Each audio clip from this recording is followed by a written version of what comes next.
साफ नियत, स्वच्छ विचार, शिक्षक और शिक्षा की गुणवत्ता से छात्र छात्राओं की संख्या हुई 100 से 1000।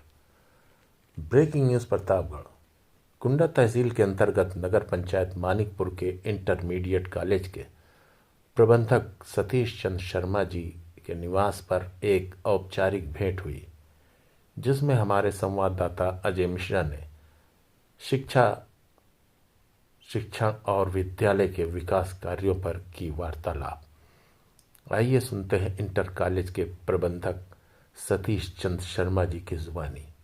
एसबी न्यूज़ लाइव से अजय मिश्रा के साथ अब्दुल हाशिम की खास रिपोर्ट। इंटर कॉलेज के प्रबंधक श्री सतीश चंद्र शर्मा जी के पास तो ये जानने की कोशिश करेंगे कि इतने बड़े स्कूल को उस स्थिति से और अब तक कैसे संवारा और सजाया है, जैसा कि पहले के अपेक्षा अब इंटर कॉलेज की रूपरेखा ही बदल गई। तो आइए जानने की कोशिश करते हैं कि प्रबंधक जी इस स्कूल के लिए क्या और कैसे कर रहे हैं। सर जी, आपका शुभ नाम? सतीश कुमार शर्मा। सर, जैसा कि आप इंटर कॉलेज के प्रबंधक हैं और जिस जर्जर अवस्था में आपको विद्यालय मिला, इसको आपने किस तरीके से सजाया और संवारा? ये विद्यालय नगर पंचायत मानिकपुर का अत्यंत प्राचीन विद्यालय है जी। और इसकी स्थापना सन 1951 में हुई। जी जी। जिस समय ये विद्यालय प्रारंभ हुआ, ये नगर पंचायत नहीं, कुंडा तहसील में गिने चुने विद्यालय थे जी। और इस विद्यालय को सन 1968 में हाई स्कूल की और 72 में इंटरमीडिएट की मान्यता मिली। जी। वर्तमान समय में यह विद्यालय इंटर स्तर तक सभी पोषित है। सन 2009 में जी। पहली बार मैं इस विद्यालय में प्रबंधक चुना गया जी। और 2009 से 2011 तक मैं इस प्रबंधक पद पर रहा। फिर 1.5 साल बीतने के बाद 2015 से वर्तमान समय तक लगातार विद्यालय में प्रबंधक हूँ। जी। विद्यालय की स्थिति मेरे आने पर विद्यालय की संख्या में काफ़ी कमी थी। विद्यालय काफ़ी जर्जर अवस्था में था, जैसा आपने बताया। जी। जो कुछ भी विद्यालय के सीमित संसाधन थे, उनका समुचित प्रयोग कर विद्यालय में कमरों की व्यवस्था, प्लास्टर की व्यवस्था, पानी की, समरसेबल की, जी जी, अन्य सारी व्यवस्थाएं देने का प्रयास किया। ख़ास तौर से इस विद्यालय में पढ़ने वाले बच्चों के हितों के लिए जो भी आवश्यक संसाधन होने चाहिए, उनको देने का पूरी तरीके से प्रयास किया गया। पठन पाठन पर ध्यान दिया गया। जी जी। हमारे यहाँ के शिक्षक जो पूरे के पूरे आयोग से चयनित हैं, उन सब अध्यापकों को, कर्मचारियों को दिशा निर्देश देकर पठन पाठन पर और बच्चों के भविष्य को संवारने के लिए जो कुछ भी उनके द्वारा प्रयास किया जा सकता था, हमने उनको ये करने के लिए प्रेरित किया। और आज मुझे ये कहते हुए गर्व महसूस होता है कि वर्ष 2009 में जो विद्यालय की संख्या घटकर 500-550 हो गई थी, वर्तमान समय में ये संख्या 1000 के लगभग है। बच्चों के बैठने की प्रॉपर व्यवस्था है, कमरे हैं, लाइब्रेरी है। साथ ही साथ समय समय पर हमने इन सब चीज़ों का भी ध्यान रखा कि पढ़ाई लिखाई के साथ जो उनकी एक्स्ट्रा एक्टिविटीज़ होनी चाहिए, उस पर भी यह विद्यालय उनके सर्वांगीण विकास के लिए तत्पर रहे। हमारा ये लक्ष्य है कि ये ग्रामीण अंचल का, नगर पंचायत का, ये उस पर भी यह विद्यालय उनके सर्वांगीण विकास के लिए तत्पर रहे। हमारा ये लक्ष्य है कि ये ग्रामीण अंचल का, नगर पंचायत का यह विद्यालय शिक्षा के क्षेत्र में पूरे जनपद में अपना नाम रोशन करें। यहाँ के बच्चे और यहाँ उनके अभिभावक अपने बच्चों के पठन पाठन से पूर्णतः संतुष्ट रहें और यह महसूस करें कि एक ऐसी शिक्षा संस्थान में हमने अपने बच्चों को दाखिला दिया है जिससे वो कुछ हासिल कर अपना भविष्य संवार सकते हैं, और इसी में हम सबको गौरव की अनुभूति होगी। जैसा कि सर, हम भी इस विद्यालय से ही पढ़े हुए हैं और उस समय का रूपरेखा ही कुछ अलग हुआ करती थी, जैसे कि कमरों में काफ़ी ज़्यादा बालू मिट्टी वगैरह, चूँकि फर्श नहीं थी उस समय। और जिस समय आप आए सर, चूँकि आपके विद्यालय को इतना सरकार द्वारा सहायता भी नहीं मिलता है, तो किस तरीके से तरीके से आपने इस स्कूल को बनाया सर? हाँ, जैसा आपने कहा कि शासन द्वारा विद्यालय को विकसित करने के लिए संसाधनों की कमी है जी, धन का अभाव होता है। सीमित संसाधनों पर जो विद्यालय में बच्चों से शुल्क के रूप में जी, लिया जाता है, जो नियमित शुल्क उनके हैं, और उसमें जो विकास के लिए जो पैसा आता है या प्रबंधन अपनी तरफ से भी प्रयास करके उस व्यवस्था को देने का प्रयास करता है। सर एक चीज और, जैसे कि अब आपने कहा कि शुल्क के द्वारा तो 6 से और 8 तक तो वैसे भी आप निःशुल्क बच्चों को शिक्षा प्रदान करा रहे हैं, और बचते हैं 6 से 12, तो ये 4-6 कक्षाओं से क्या हो सकता होगा सर? हाँ, ये सही है। शासन की नीति के तहत 6 से 8 तक बच्चों की शिक्षा निःशुल्क है। 9 से 12 तक उनसे शुल्क लिया जाता है जी, और विभिन्न मदों में शुल्क के रूप में परिवर्तित होकर के विकास के रूप में या अन्य संसाधन से जी, जो शुल्क आती है उससे विद्यालय का समुचित विकास किया जाता है। हमारे टाउन एरिया के जो गणमान्य लोग हैं जिनका लगाव इस विद्यालय के प्रति निरंतर रहता है, जी, वह भी समय समय पर विद्यालय के स्वरूप को अच्छा करने के लिए हमें राय भी देते हैं, अपनी तरफ से यथोचित सहयोग भी प्रदान करते हैं।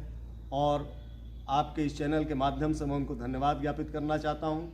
जी, वह सदैव इस विद्यालय के आगे बढ़ने के, इसके उत्थान के लिए हमारा समाज भी प्रयास करता है, चिंतित रहता है, विचार करता है, और उनका हमको यथोचित सहयोग भी प्राप्त होता रहता है। जैसा सर कि इस विद्यालय को सरकार द्वारा विशेष कुछ सहायताएं नहीं प्राप्त हो सकती हैं, अभी भी कुछ असुविधाएं होंगी उसमें जिनको निम्नता की बिना सहायता पूर्ण नहीं किया जा सकता है, तो क्या आप सरकार से कुछ अनुग्रह कर सकते हैं जिससे कि आपके विद्यालय का कुछ कायाकल्प और ही अलग बन सके?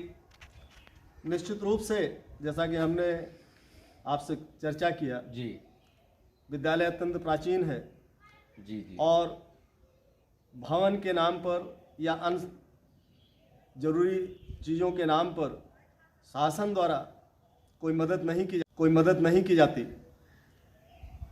वर्तमान सरकार ने अत्यंत प्राचीन विद्यालयों के लिए, जिनका समय लगभग 100 वर्ष 75 वर्ष तक हो गया है, अनुदान देने की बात कहा है, जिनमें से जितनी भी लागत राज्य सरकार विद्यालयों को प्रदान करेगी उतनी ही धनराशि विद्यालय को अपनी तरफ से खर्च करना होगा। और बहुत सारे विद्यालय ऐसे भी हैं जो उतनी धनराशि लगाने के लिए समर्थ नहीं हैं।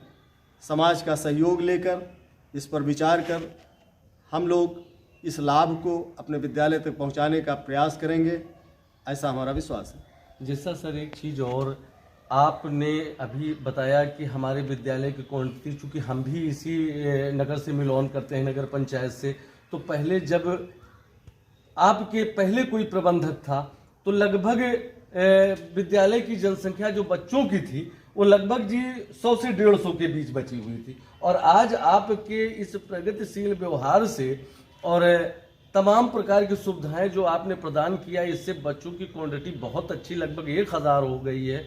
तो सर सरकार को तो इधर कुछ न कुछ, जैसा कि सरकार कहती है सब पढ़ें सब बढ़ें, तो सब पढ़ें सब बढ़ें कैसे होगा सर, इतना बड़ा विद्यालय चलाना और जबकि कुछ बच्चों से शुल्क लेके?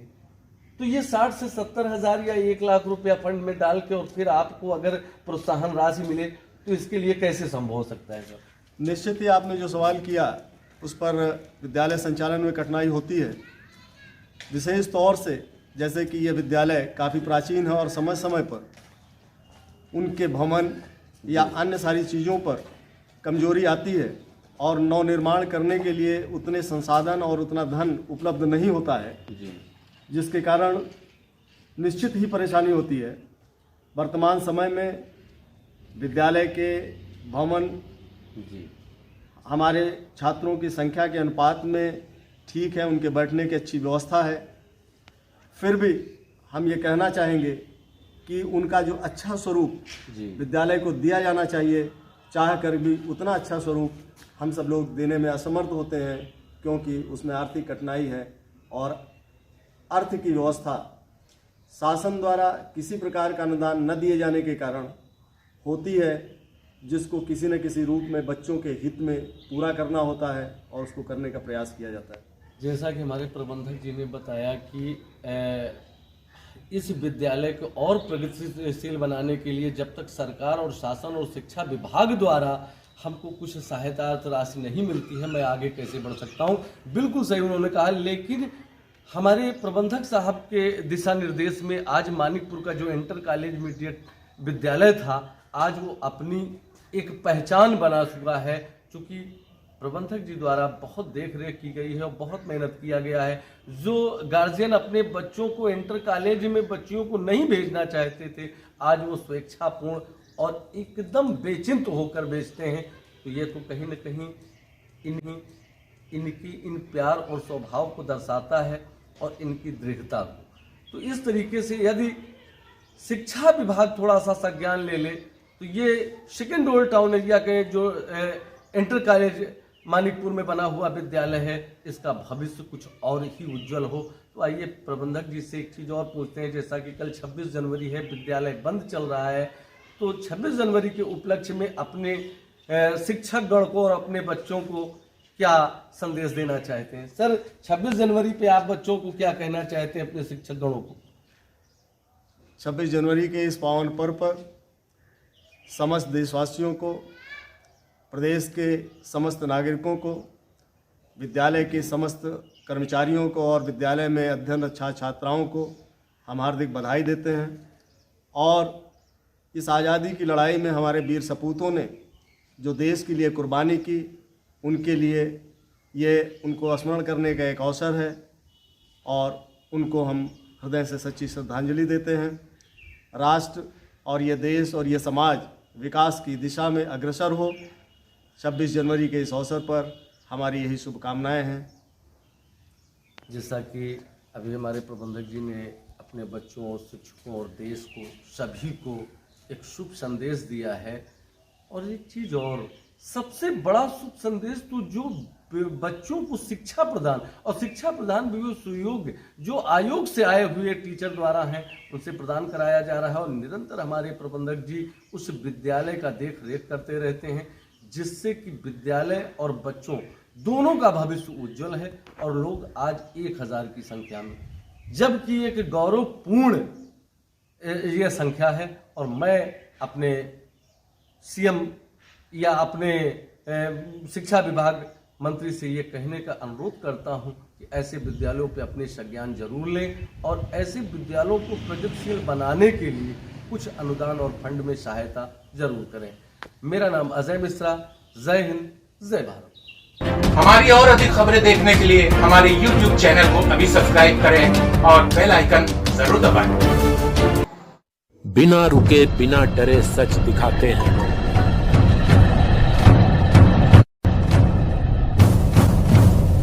सच का जज्बा लिए आगे बढ़ते हैं हम।